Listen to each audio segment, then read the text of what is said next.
Sawa na ba kayo sa mga putahing gawa sa karne ng baboy?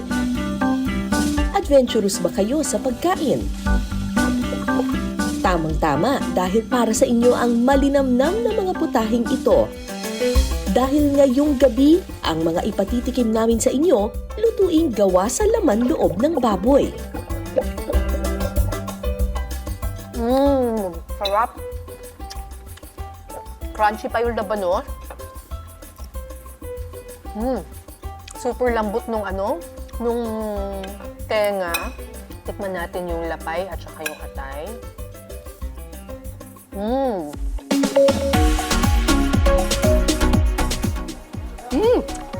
Init pa. Sarap. Saktong-sakto yung flavor. Okay na okay yung sabaw.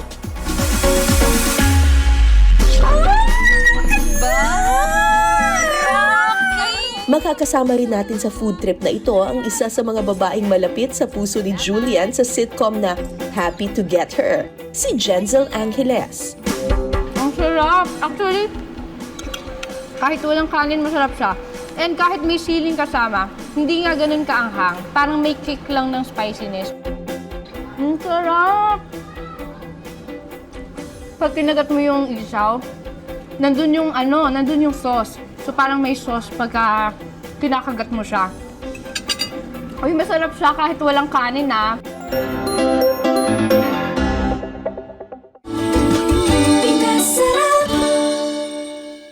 Kapag sinabing laman loob, may ilan sa atin parang ayokong kumain ng laman loob. Pero kung ikaw ay Kapampangan, hindi pwedeng hindi ka kakain ng laman loob. Kasi marami kaming mga dishes sa Pampanga na gumagamit ng laman loob. Kasama ko dito si Chef Ellie. Tuturuan niya tayo kung paano magluto ng kilayin or ng kilain. Yes po. At ang mga ingredients ay 3 uri ng laman loob.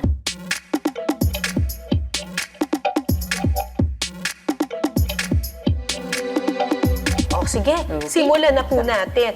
At saka may labanos. Saan ka nakakita ng bopis na may labanos? So, guys, hindi po ito bopis. Kilayin ang tawag dito. So, Let's do it. I-adobo muna natin. I-adobo. Yes po. Siyempre may suka. Meron po. Toyo. Bawang. Sama-sama na lang talaga. Yes po. Oo.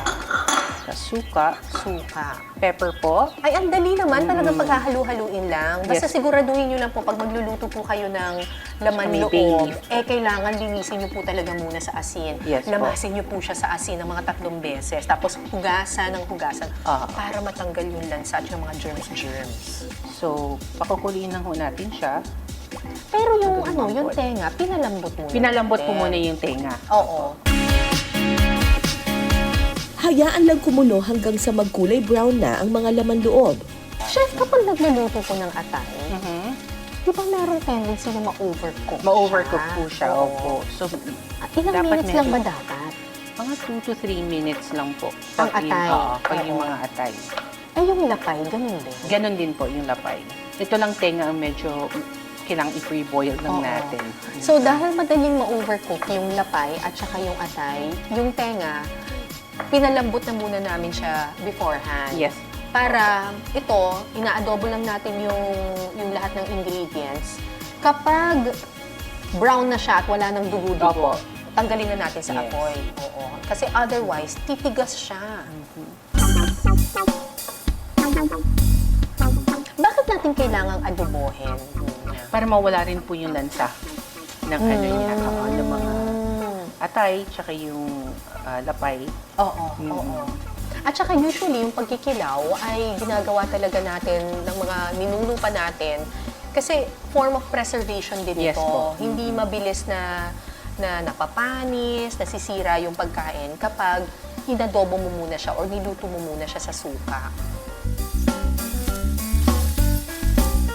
Pagkatapos maluto ang mga laman loob at tenga ng baboy, sunod na igigisa ang bawang, sibuyas at kamatis. Kapag nag-caramelize na ang bawang, sibuyas at kamatis, isasama na sa gisa ang inadobong laman loob. O sige po, tutulungan ko po kayo. Thank you.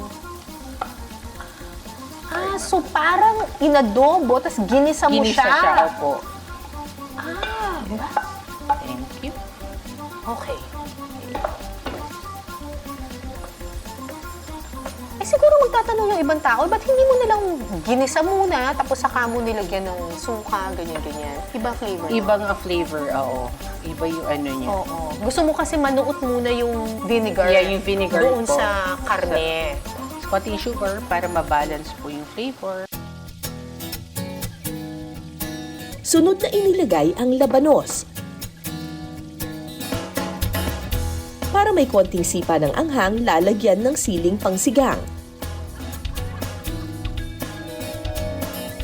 Pagkatapos maluto, iserve sa sizzling plate.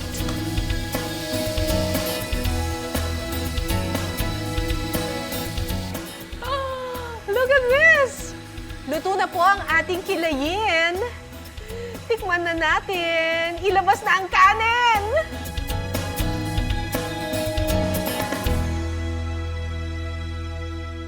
Okay, tikman na natin itong sizzling kilayin. Talagang naghanda ako ng kanin. Right. So, ang peg niya ay parang bopis, pero meron siyang labanos.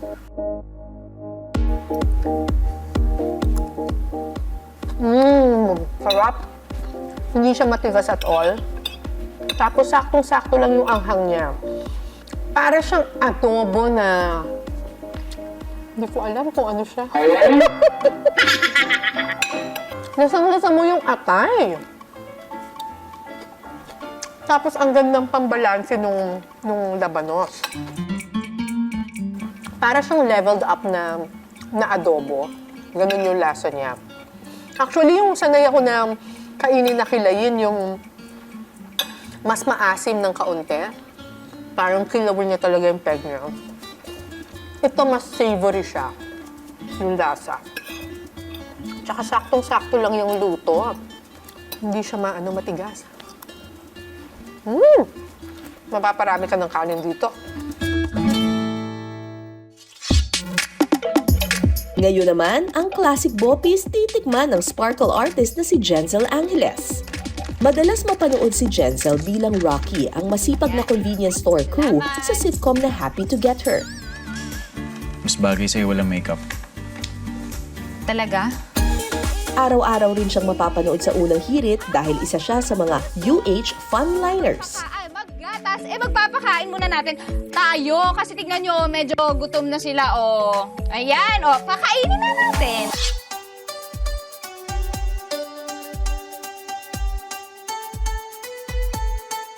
Ngayon naman kasama po natin si Ma'am Conchita at si Chef June. Saan natin yung kalan? Okay. Opo. Itong bopis, ito pre-boiled na ito. May kasama 1 kilo yung baka at saka 1/4 kilo yung atay. Okay. So, halo na po siya. Igigisa ang bawang, sibuyas at kamatis. Pagkatapos, ihalo ang tinadtad na pinagkuloang atay at baga. Isang kutsa hanggang sa magtubig ang laman.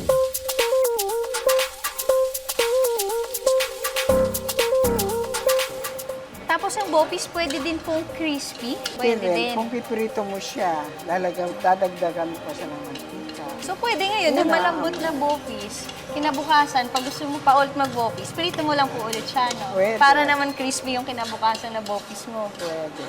Kapag lumabas na ang katas ng ginisang laman loob, pwede nang ilagay ang toyo, sili, asin, paminta, at suka. Kapag kumukulo na, pwede nang idagdag ang tubig na binabaran ng annatto seed. Konting kulo pa, ready to serve na ang bopis. Tikman na yan! Take it away, Jenzel! Ayan. Natapon ko agad, no? Ayan siya, mainit pa. At amoy bopis talaga. Nako, hindi naman siya amoy maanghang. Lagyan natin ng kanin. Ayan, may siling kasama ang aking kakainin. Ang sarap! Actually, kahit walang kanin, masarap siya. And kahit may siling kasama, hindi nga ganun kaanghang. Parang may kick lang ng spiciness, pero hindi siya ganun. Hindi siya maanghang, kayang-kaya siya.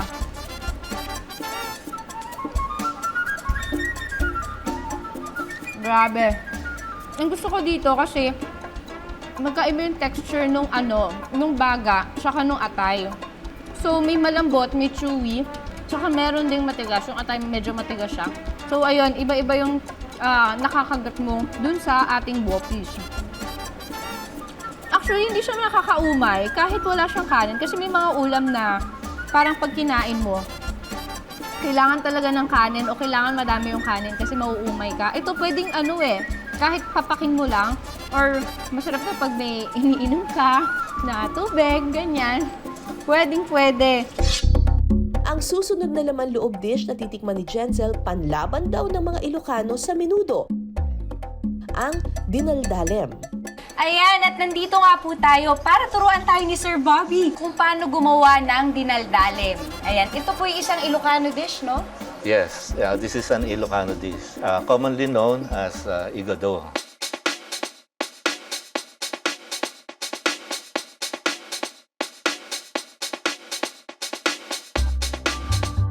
So, Sir, ano po ba ibig sabihin ng dinaldalem?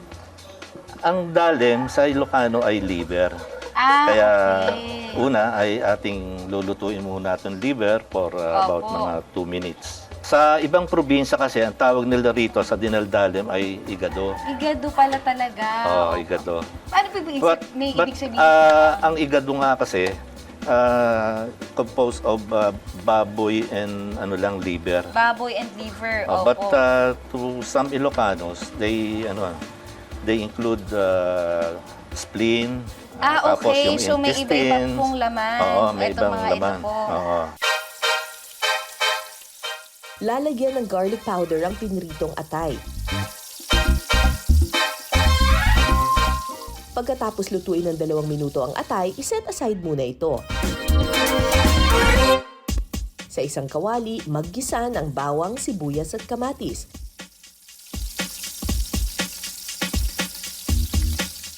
Timplahan ito ng dahon ng laurel, paminta at luya. Para pamatay dun sa mga laman loob naman. Opo. Pamatay lansa. Isama sa gisa ang ginayat ng liempo at tanglad. At para mas lalo siyang maging may kulay, lagyan natin siya ng powder. Okay. So, ito po yung nagbibigay ng kulay dun sa Kulay. dinaldalem.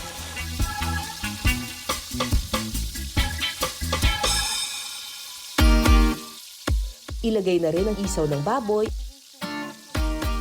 at lapay o spleen ng baboy. Ayan, no?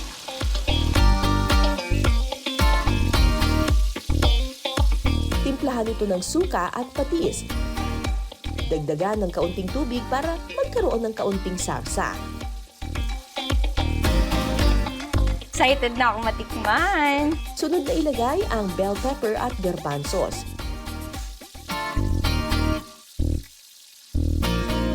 Kapag malapit ng maluto, ilagay na ang atay ng baboy.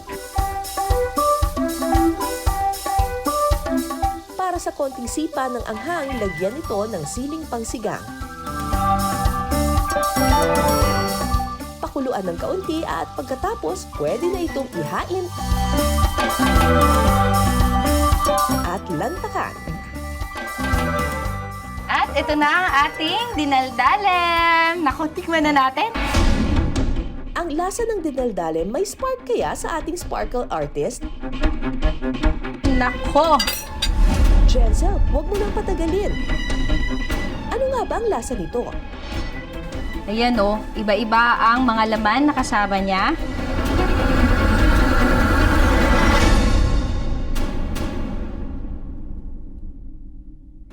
Grabe! Ang sarap! Naghahalo yung textures niya.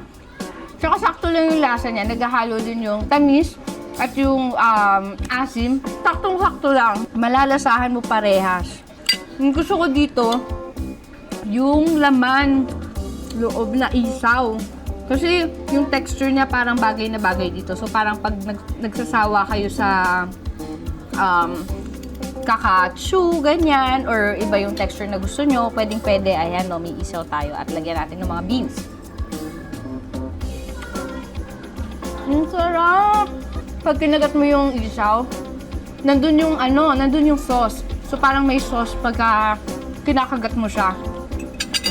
Uy, masarap siya kahit walang kanin ah.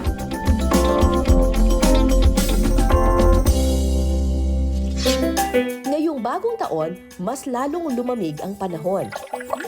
Ramdam na ramdam pa rin ang lamig ng hanging amihan. Siyempre, masarap humigop ng mainit na sabaw. Magluluto kami ngayon ng Bok Choy Tagalog at ang magtuturo sa atin ay Finas Sarap. Finas! Si Nanay Fina, ang sikat na sikat dito sa kanilang kalye sa San Juan na nagluluto ng Bok Choy Tagalog. Ano pagkakaiba po ng Bok Choy Tagalog sa yung Bok Choy sa Iloilo?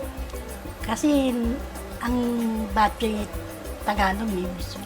Ah, yung may miswa ito, tsaka may kinchay? Hindi, kutsay. O yun na nga, kinchay. Hindi, ibang kinsay sa kutsay. Ah, kutsay! Yan. Oh, so may miswa at saka may kutsay. Kasi I think yung Bok Choy sa may bandang Visayas mas... Kinsay. Oo, at saka yung noodles na ginagamit nila, hindi miswa.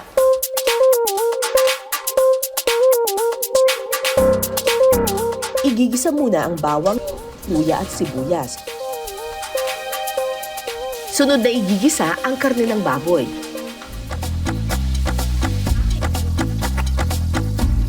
Titimplahan ng kaunting patis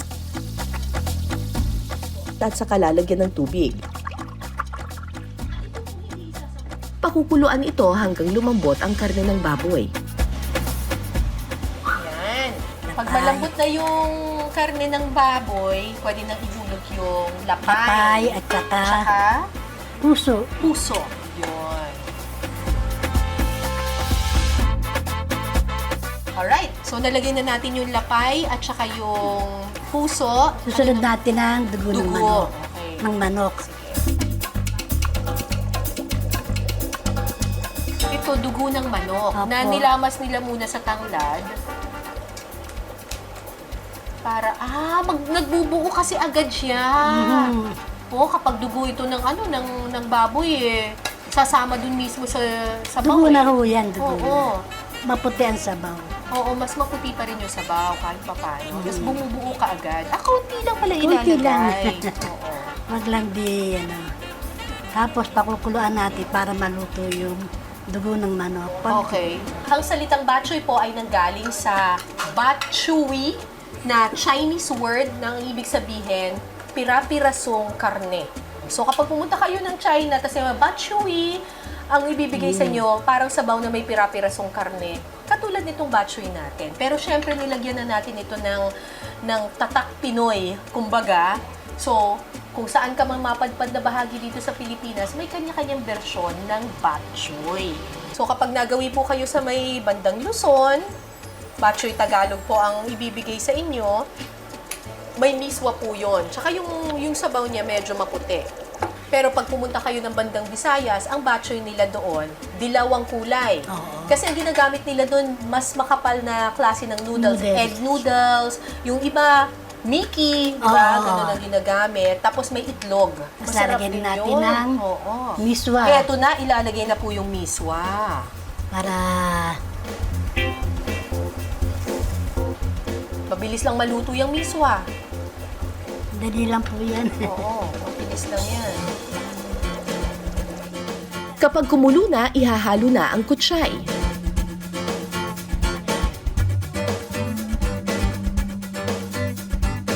Okay, finishing touches. Luto na ang ating Bok Choy Tagalog.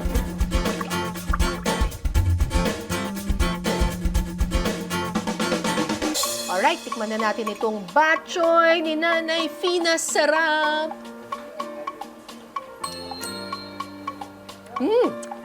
Init pa. Sarap. Saktong-sakto yung flavor. Okay na okay yung sabaw. Tapos walang lansa. Mapaparami ka ng kanin dito. Panalo.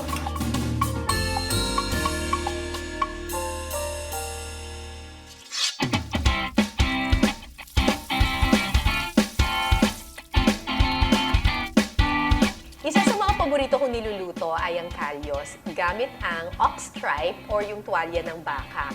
Kung may ox stripe, Meron din kayang pork tripe, yung stomach lining ng baboy? Meron! Ang tawag dyan ay tito. Kasama ko dito si Tito Ron. Tito Ron talaga! Si Chef Ron! Na titong-tito. Charon! Yun ang tawag. So kapag pumunta po kayong palengke, tapos humingi po kayo ng tito, ang ibibigay po sa inyo ay ganito, yung tuwalya ng baboy.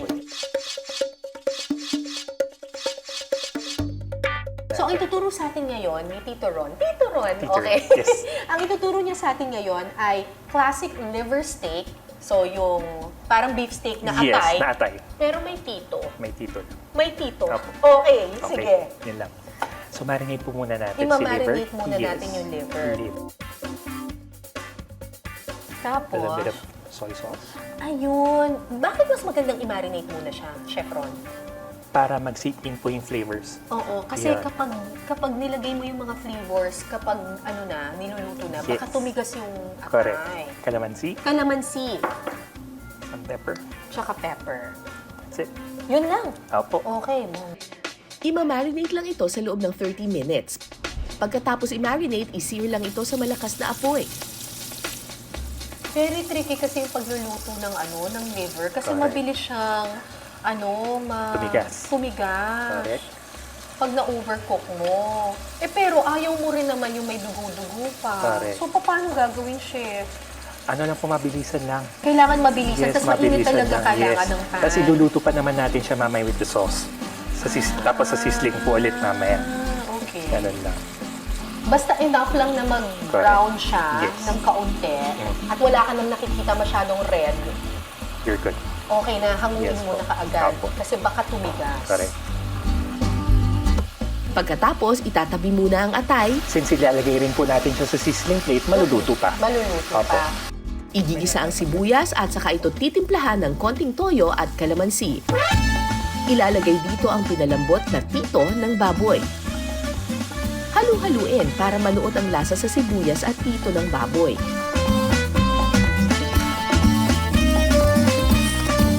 Sa sizzling plate, ilagay ang minutong atay at tito ng baboy.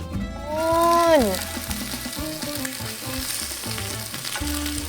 Wow, wowie. Malinamnam na putahe raw ang sizzling pork liver and tito steak. At ang nagpapasarap dito, ang sauce. Matapos naming lutuin ang atay, pwede nang gawin ng sauce. For the sauce, Toyo ulit. toyo ulit, yung sugar. Konting sugar. Kaya na natin konti.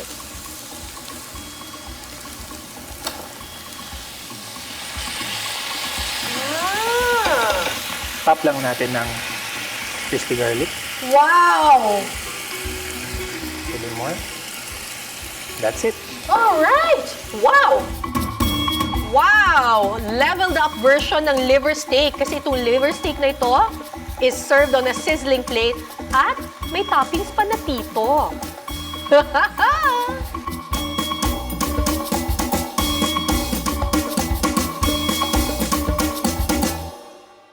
Tikman naman natin ngayon itong liver steak with tito. Ayan.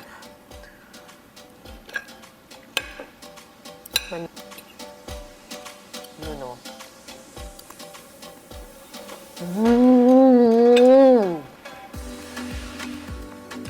Ang sarap! Lasang-lasa mo yung garlic, tapos ang lambot nung liver at saka nung tito. Tapos manamis-namis ng konti yung yung onions. Yung sauce niya, parang nag-caramelize na siya doon sa doon sa mismong karne. Sana mas maraming sauce. Ito yung mga ulam na kahit sauce lang, pwede mo nang iulam. Okay pala itong tito, Yung tito para siyang balon-balunan. Ganun yung lasa niya. Para siyang balon-balunan. So, medyo subtle lang yung flavor niya compared doon sa atay. It's good. Likas nga raw na matipid at malikhain tayong mga Pinoy. Dahil ang ilang parte ng baboy na patapon na para sa iba, nagagawa pa nating masarap na putaheng ihahain para sa pamilya.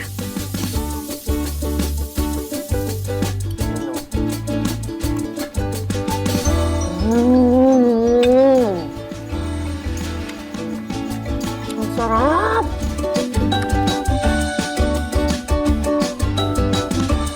Grabe! Ang sarap! Hanggang sa susunod nating kwentuhan at salo-salo, magandang gabi. Ako po si Cara David. Ito ang Pinasarap. Ilabas na ang